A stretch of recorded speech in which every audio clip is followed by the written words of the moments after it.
Tuesday, the 20th of March. Your opportunity now to put your reflections, your views of what was achieved, I put that in single quotes, as regarding Brexit, to one of the key players in the whole debate, really, Jacob Rees Mogg, who's in the studio opposite me. Jacob Rees Mogg, before I ask you to sum up, when even the Financial Times talks about yesterday's events providing stronger assurances for business that a cliff edge exit will be avoided, understandably the Daily Mail and the Daily Sun and the Sun are very laudatory as well, and even the Times, Britain and Europe agreed to disagree 4 months ago. This would have seemed unrealistic in the extreme, but now the mood changes to one of cautious optimism. How do you reflect on all of the above? Good morning. Good morning. Thank you. It all depends on the final details of the deal. That in the transition phase, we are basically maintaining continued membership of the European Union. So instead of leaving 29th of March 2019, we're leaving on the 31st of December 2020. And there are lots of quibbles that I have about that and concerns that I have about that, but it is something that is acceptable as long as on the 1st of January 2021 we have really left. So if the end state is good, then the transition is less important. It's, in theological terms, purgatory before getting into heaven. But some would say we've already spent quite a degree of time in purgatory. Why do we need to extend purgatory? Why didn't we roll our proverbial sleeves up and get on with it many, many months ago, Mr. Rees Mogg? Well, I'm very sympathetic to that argument, Mr. Ferrari, that I think that we didn't really need a transition period. I think that the transition period came about because of nervousness over the end state and concerns over the ability of the EU to negotiate with us. I think, as it happens, we've negotiated faster than the cynics suggested, and that we could have done without a transition. But that argument finished some time ago, 6 months or so ago, and as we've got a transition, now the focus needs to be on the end state. Now, the idea is that people get to call you, and they will. Final question from me for now.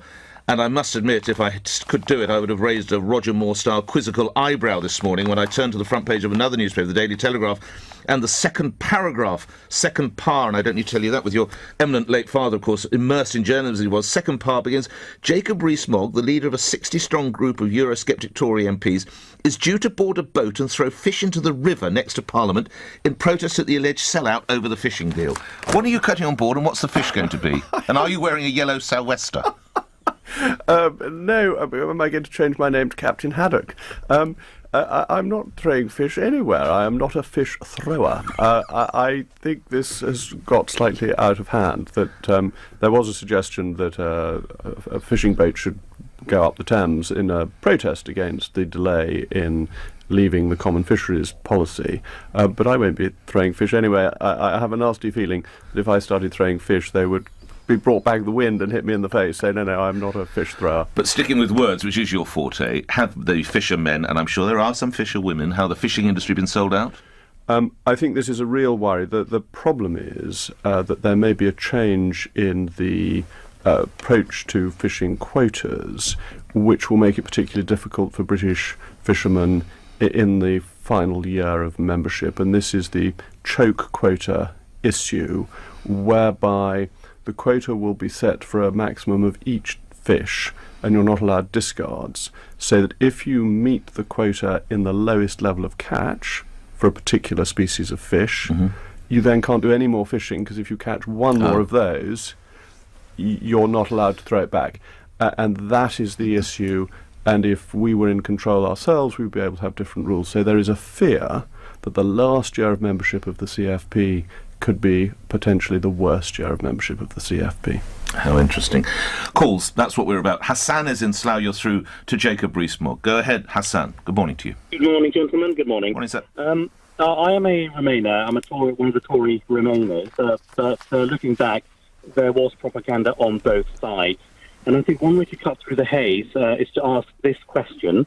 Nearly 2 years on after the referendum, what predictions made by Brexiteers and Remainers have come true, and what has not materialised?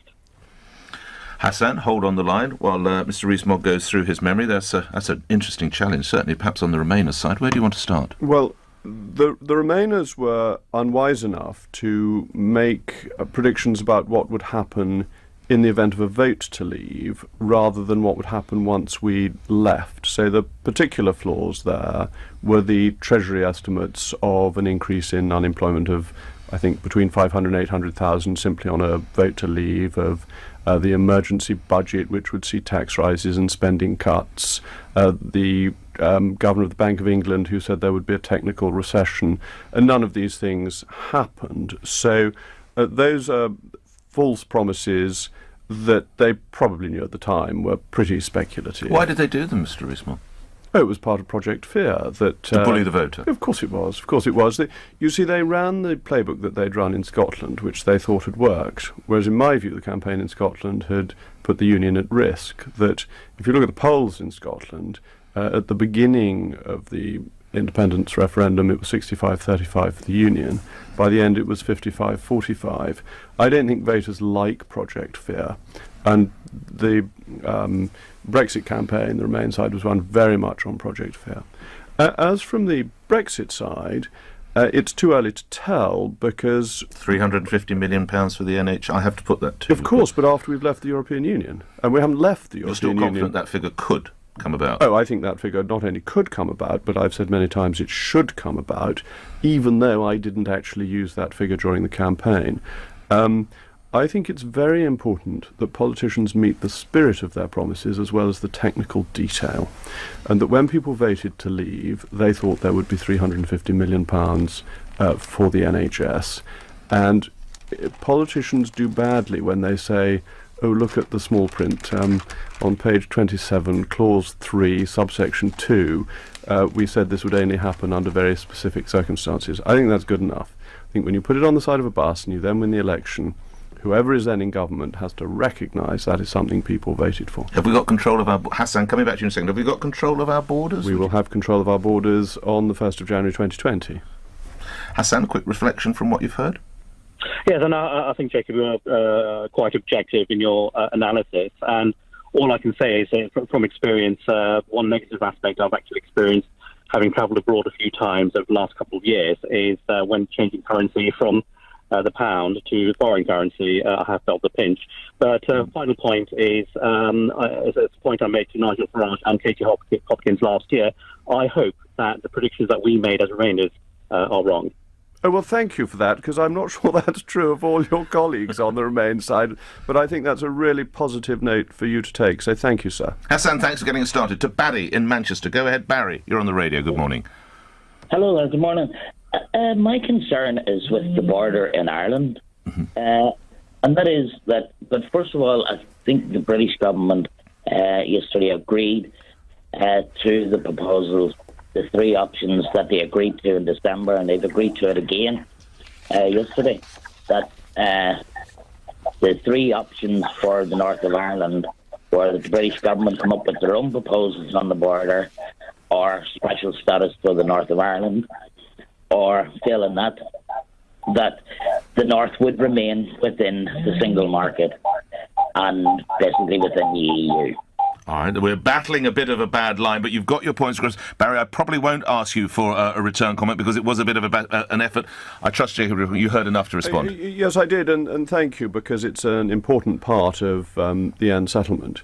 The starting point is that I'm a Conservative and Unionist, and that Northern Ireland is much part of the United Kingdom, as Somerset is, where my constituency is, and that therefore Northern Ireland must not be treated differently from the rest of the United Kingdom. The second point to make is that we're leaving the European Union, and therefore the idea that we remain inside the single market and the customs union to have a frictionless border is absurd, because it would mean we hadn't left. And the argument put forward by the EU that Northern Ireland should remain, even if the rest of the UK doesn't, is as sensible as saying that the Republic of Ireland should join the United Kingdom single market and the EU should set its border with the Republic of Ireland. That even when you phrase that, you realise how unacceptable that is both to the European Union and to the Irish, and the EU ought to realise that the converse is just impossible for the British to accept. So you have to look at technological solutions, you have to look at ways of having open borders that are very similar to what happens currently. People forget that there is a border between Northern Ireland and the Republic of Ireland for VAT purposes, for excise purposes, and for immigration purposes.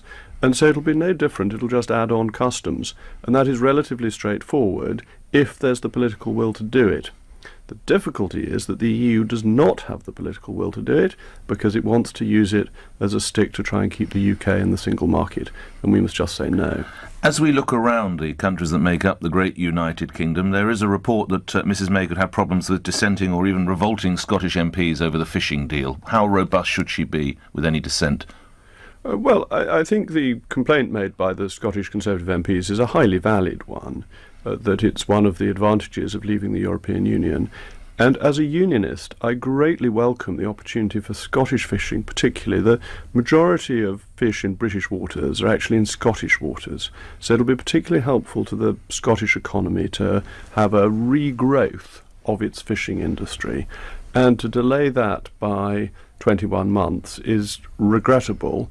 I happen to think an error, and I don't think the government should have conceded on fish. So you have sympathy with the dissent from the I'll go further than that. I agree with them. You agree with them? Let's not beat about the bush. Right. So it's tough for Mrs May then, but she can't yield now.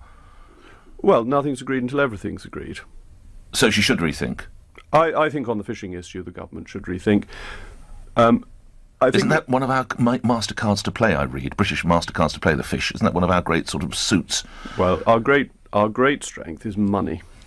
People have said the UK isn't prepared for no deal. The EU is even less prepared for no deal. In the event of no deal for the last 21 months of the current multi-annual financial framework, the EU's budget doesn't add up. And then they have to ask themselves, where do they stop spending? Has the EU made any plans not to build new roads in Romania or Poland? Has it made any plans to ask the Germans for a bigger contribution? It's not only the UK that has to make plans for no deal, it's the EU. And our position is pretty strong, mainly because of the money. Let's move to other areas. Kelly's in Trowbridge. Kelly, you're on the radio. Good morning. You're through to Jacob Rees Mogg. Oh, hello. Good morning, both of you. Hello, Kelly. Good morning. With the large numbers of women leaving the Labour Party regarding the GRA changes, myself being one of them, and we find ourselves politically homeless, will the Conservatives consider changing their view on this, as I think you'd scoop up lots of rational voters? For listeners who are fresh to this, just remind, this is a row over, as I understand it, gender recognition, Kelly. For listeners who are coming new to this story, remind them what they have to contend with. So it will change the current sort of gatekeeping of 2 years living as your preferred gender, and you'll be in a panel of a couple of doctors, and there's some sort of safe gatekeeping that happens, and that will effectively just be removed. So you can wake up one day, say I'm a man, and you will have all the rights of a man, or vice versa. And Labour are, and lastly, your position, Labour's position on this that has upset you is? It's very anti-women. I see. Jacob Rees Mogg. Well, the government hasn't yet come forward with any specific legislation. And I think that the point you make is a very genuine one, that there are concerns about people not necessarily using it for the purpose for which it is intended. And legislation. So using it, what do you mean? Using the GRA gender proposed recognition law. Yeah. Mm-hmm. And that you have to be very careful in changing the law about unintended consequences and what may happen that would cause problems that were not the intention of the law, and I think the government will have to bear that in mind. So can a trans... If you had an area where you were seeking an all-female list, can a woman who can a man who identifies as a woman but hasn't actually got the certificate, could she go forward, in your view? Well, I think Jack Dromey managed to get himself selected on an all-women shortlist as an exception to the Labour Party's rules, so I think these things have never been quite as hard and fast as all that. So you'll be relaxed about that? There aren't any all-women shortlists in the Conservative Party, right. And the Labour Party runs itself the way it does, and I think it's always had a certain fluidity depending on your influence in the party. Kelly, a quick response from you. I sense you're closer to this than I am. Go ahead. Well, I find myself as a Labour voter of 25 years looking for an alternative and hoping that the Conservative Party come through. All right. Okay. Well, you would be very welcome to join the Conservative Party. Kelly, thank you. Shane in Huddersfield, you're through to Jacob Rees Mogg. Go ahead, Shane. Good morning. A few moments ago I heard Jacob Rees Mogg there say that he feels that the voters don't respond very well at all to a Project Fear approach. And I just wondered his views on whether he thinks, therefore, the Conservative Party are following the wrong approach in the continuing attacks on Jeremy Corbyn's character, being as though whether it's in the near future or we go out the full Parliament, we're in the run-in to another general election. Does he feel that those continued attacks on Jeremy Corbyn's character is the wrong way, and whether that matches up to Project Fear in the EU and other campaigns? Well, Shane, I think you make an exceptionally important point, that I think we should differentiate between Mr. Corbyn as a man and Mr. Corbyn as a politician. Mr. Corbyn as a man seems to me to be honest, sincere and forthright. As a politician, he believes in everything that would be destructive to the nation. And I think we should concentrate our fire on his policies.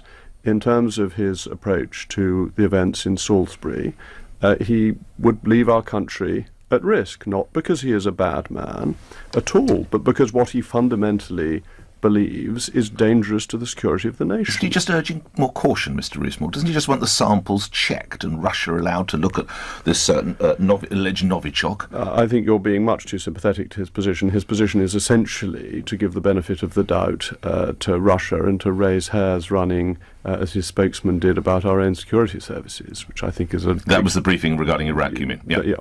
An extraordinary thing to have done. So I think we should focus on his policy prescripts rather than on his personal traits, where I've always accepted that he is a decent man who believes in what he says. I happen to believe that what he believes is fundamentally dangerous for the nation. When you bump into each other, how are you around? Well, I don't know Mr. Corbyn at all well. We've said good morning to each other in the House of Commons a few times, but I couldn't pretend we were bosom pals, but we're not personally hostile to each other. Quick response from you, Shane? I think to say that everything he believes is destructive to the nation, and on Salisbury, I think Salisbury's a separate issue. I happen to agree that that's not really been played out the best, but other elements of the attacks on Corbyn, where character and policy blend, I think they are still very much marry up to Project Fear. He is a friend of the terrorists. He will totally crash the economy. They all sound like sound bites from both sides of the EU debate. You know, it will be the absolute destruction of this. And to describe any leader of a party that they will lead to the destruction of the country still, to me, sounds very Project Fear. Well, I think in policy terms, economically, he is proposing policies that have failed not just in this country before, but all around the world. And you just have to look at Venezuela recently. But in terms of his association with terrorists, that's true that he was very close to sympathizers with the IRA in the 1980s and to Hamas. He believes that is a good way of achieving peace, which is not an ignoble thing to believe, but to deny that he has been close to terrorists is simply false, in my view.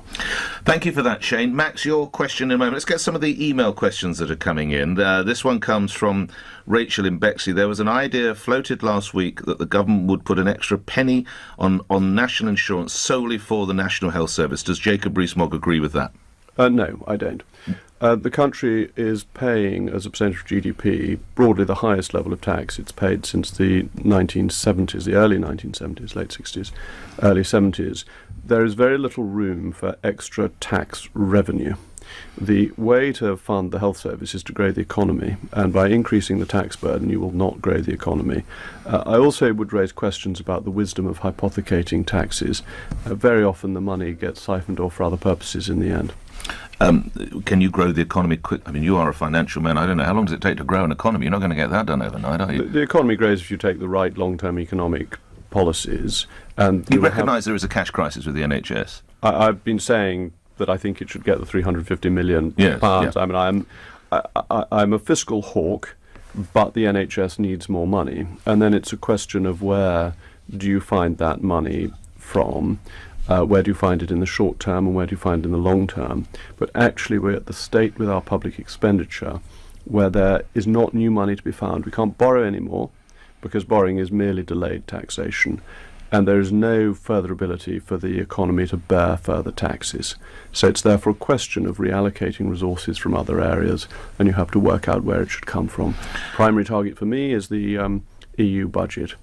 Which obviously could yield quite a lot of money if those figures are correct. Max is Kenneth in Dartford. Max, you're the next caller. Coming to you in a moment. Kenneth in Dartford. As a result of what nearly happened in Parsons Green and the fact he was referred to the PREVENT programme, does Jacob Rees-Mogg agree the PREVENT programme is no longer fit for purpose? This is, of course, the Parsons Green tube bomb you're aware of. Yeah. Indeed. Yeah. The difficulty with a question of this kind is that you never know how many attacks have been stopped. And there was a very chilling comment made after the Brighton bomb by the IRA, which has always stuck in the back of my mind, when the IRA spokesman said they only had to be lucky once, and that however good your PREVENT strategy is, however good your intelligence gathering is, they only need to get through once to have a devastating effect. And that I think it is very hard to stop every single attack, however good. But this fellow arrives and implies to border guards that he's IS trained or IS affiliated. He's then referred to PREVENT. We've not missed once, I'm so sorry. The authorities have not missed once. They've missed twice, at least. Yeah, it certainly seems a case where mistakes were made. That's absolutely right. I suppose the defence I'm trying to make for the authorities, I'm not really trying to defend them, I'm trying to put the counter-argument so that people can consider both sides, is that the authorities are looking at a very large number of people, and that in a very large number of people, one or two who you ought to stop will get through. That is always going to be the case, unfortunately. Yes, indeed. Just to give people some background on that, I spoke to the Assistant Commissioner in charge of the counter-terror brief. You're absolutely right. There have been 10 Islamic plots and 4 far right-wing plots foiled since the beginning of last year, so that gives you an operation. There are 600 individuals actively being monitored. That's the scale of the challenge. Let's put those papers to one side and get Max in Dartford on. And your question to Jacob Rees-Mogg. Go ahead, Max. Hi, I'm a massive fan. I just want to ask, my concern is with Russia and the economic sanctions that are being talked about possibly being used, with us leaving the European Union, I know we're very economically viable in the world, but with them having the coal and the gas and the energy, not just to Europe but to us ourselves, is it wise that we put sanctions when actually, unless you're holding evidence as a government that we haven't seen, we have very little evidence to prove they were involved in the attack?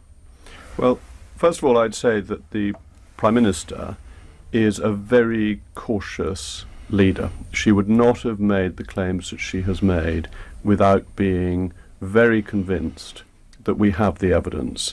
Inevitably, some of that is going to have to be secret as to how we have that evidence. And when I say that I have no knowledge of the secretness of it, but or even secrecy. Or even secrecy. It's not often I get you on a word. I'm going to chalk that up as a win. Thank you, Mr. Ferrari. Secretness, yes. And so that's the first point I'd make. The second point is that I think that Russia has put itself outside the pale of normal international relations.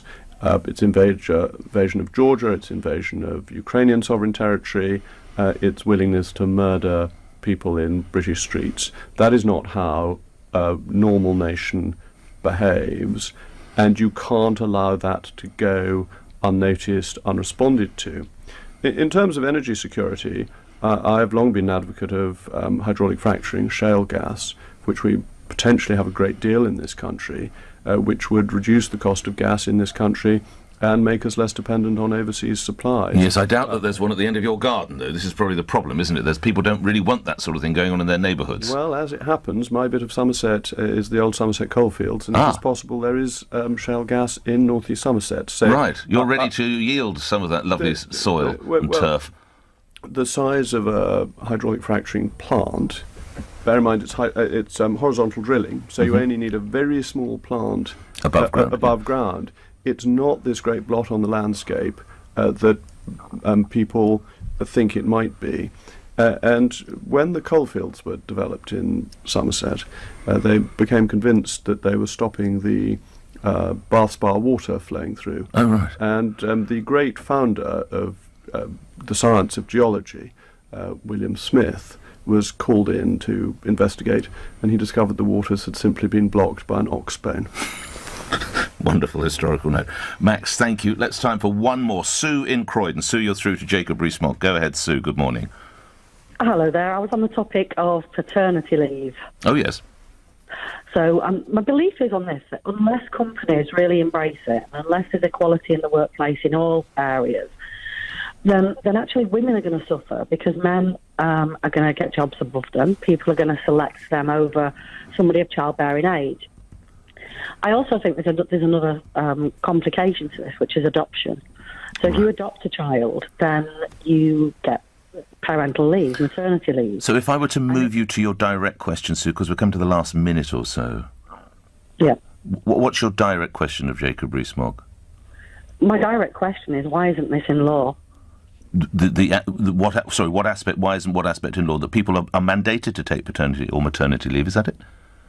That it's optional for both men and for women. Oh, what, and they could trade it between the two of them? Is that the suggestion you have?